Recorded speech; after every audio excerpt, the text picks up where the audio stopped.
আসসালামু আলাইকুম।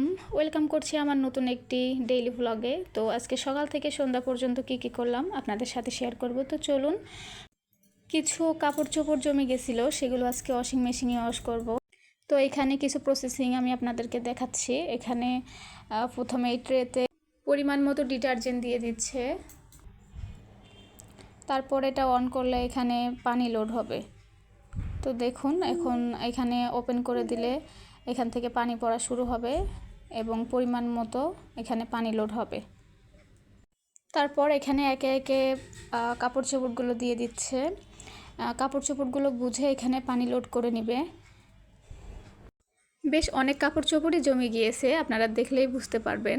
এখানে কাপড় চোপড়ের ওপরে নির্ভর করে সময়। এখানে সময় দেখাচ্ছে 49 মিনিট। কাপড় চোপড়গুলো ধুয়ে ওয়াশ করে হাফ শুকনো করতে 49 মিনিট সময় নেবে। এদিকে দুপুরে রান্নার জন্য এখানে সব কিছু রেডি হচ্ছে। আজকে দুপুরে রান্না হবে কচুর মুখি দিয়ে পুঁই শাক রান্না। তো এখানে কাটাকুটি করে নিচ্ছে। তারপর এখানে আমার ছোট খালামণি রান্না বান্না শুরু করে দিয়েছে। এখানে পাবদা মাছের ঝোল হবে, এখানে ঝোলের পানি দিয়ে দিয়েছে। তারপর এদিকে পুঁই শাক দিয়ে কচুরমুখী রান্না শুরু করে দিয়েছে। এখানে সব রকম মশলা সব কিছু দিয়ে রান্নাটা বসিয়ে দিয়েছে। সেগুলো আমি আপনাদের সাথে শেয়ার করলাম না, কারণ রান্না বান্না তো প্রায় সবাই জানে। এটা মূলত রান্নার রেসিপি না, যার কারণে আমি ছোট ছোট ক্লিপ আপনাদের সাথে শেয়ার করছি।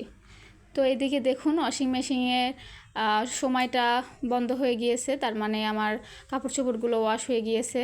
তো দেখুন, এখানে হাফ শুকনো হয়ে এসেছে কাপড় চোপড়গুলো এবং পানিগুলো সরে গিয়েছে।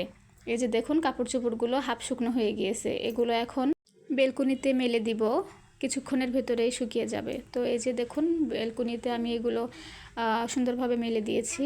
তারপর এই যে আমাদের কচুরমুখী দিয়ে পুঁই শাক রান্না প্রায় শেষের পথে। তো এখানে একটা নোনা মাছ অ্যাড করবে শেষের দিকে। তো এই যে কিছুক্ষণের ভেতরে আমাদের তরকারিটা শেষ হয়ে যাবে রান্না।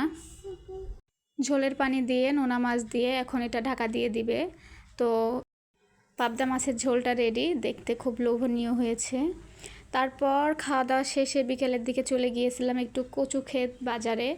এখানে আমাদের কিছু জিনিস কেনার ছিল, সেগুলো কিনে নিয়ে এখন আমরা বাসায় যাচ্ছি। তো আজকে এই পর্যন্ত। কার কার ভালো লাগলো সবাই কমেন্ট করবেন।